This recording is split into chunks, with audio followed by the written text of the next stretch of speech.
Welcome everybody, good to see you.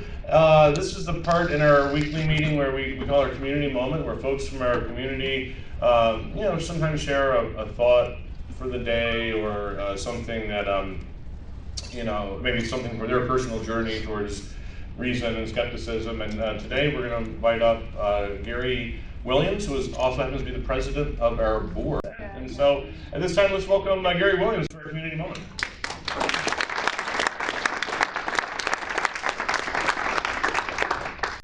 Thank you, Mike. Mike called me yesterday and said, "Hey, can you do this?" So,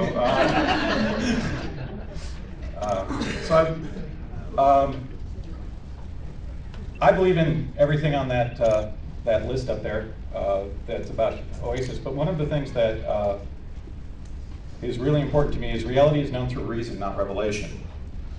But there are limits to human reason. If you go into Wikipedia and look at the list of paradoxes, which is out there. I don't know how many people do that sort of thing. But there are 12 pages of them. So there are things that are difficult to understand even with reason. Now the standard paradox that brings a lot of people here is, why is there evil in the world if there's an all-powerful loving God? And that's not an easy paradox to resolve. And some of us resolve it by saying there is no God. Some of us resolve it by saying he's not loving. And some of us say it's a mystery.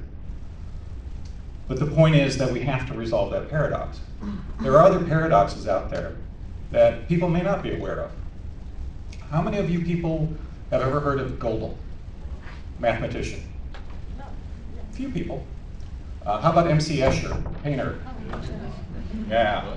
Okay, how about Johann Bach? Did you know that all of their works are interlinked? Yes, there's a book out there called Gödel, Escher, Bach, which explains Gödel proofs of incompleteness in terms of music and Escher's paintings.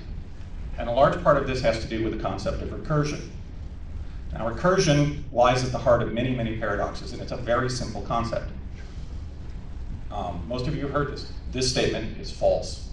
Is that statement true or false? If it's true, it's false, and if it's false, it's true. So the answer is we can't resolve that. And you think, okay, that's sort of trivial, and okay, maybe it's a mismade statement. But Bertrand Russell came up with, in set theory, an equivalent thing, which was the set of all sets that don't contain themselves. And by doing that, he destroyed the foundation of mathematics. They had to completely reboot it and build it from the beginning, again, in order to get around that problem. Well, Gödel took exactly that same concept and applied it to the idea of philosophy and logic. And what he came up with was a proof that said, essentially, any system that is strong enough to prove everything is inconsistent.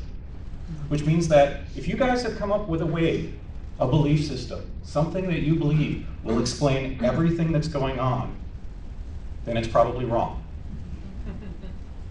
And that's a very, very powerful thing.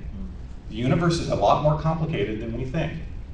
Einstein really wanted to prove in quantum mechanics that there was real laws underneath it.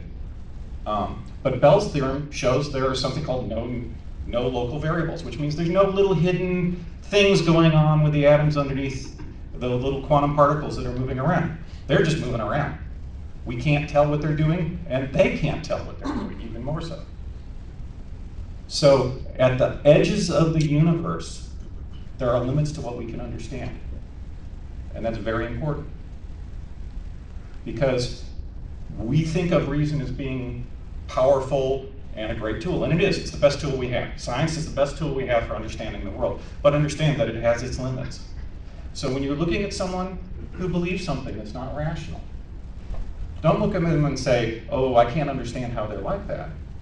The world's not a very rational place when you get right down to it.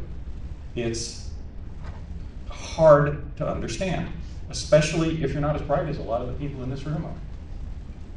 So we need to understand where people are coming from and have sympathy for them and have empathy and understand that it's a journey, and that even at the edge of that journey, there are difficult places and hard places to be.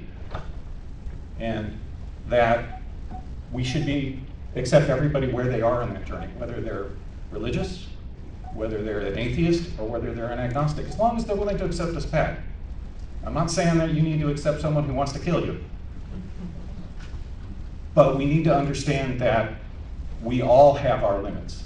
We all have a place where we can't understand, and that we have to accept that place. For me, it's quantum mechanics. I don't really understand it. I don't really believe it, but I have to believe the people who understand it. So I have a place where my belief takes place, and that's mitigated by my reason. So anyway, that's my message for today, my place. I just want you to all to understand that no matter where you are, what you believe, that you need to understand that other people believe the way they believe for a reason. That's it. Thank you.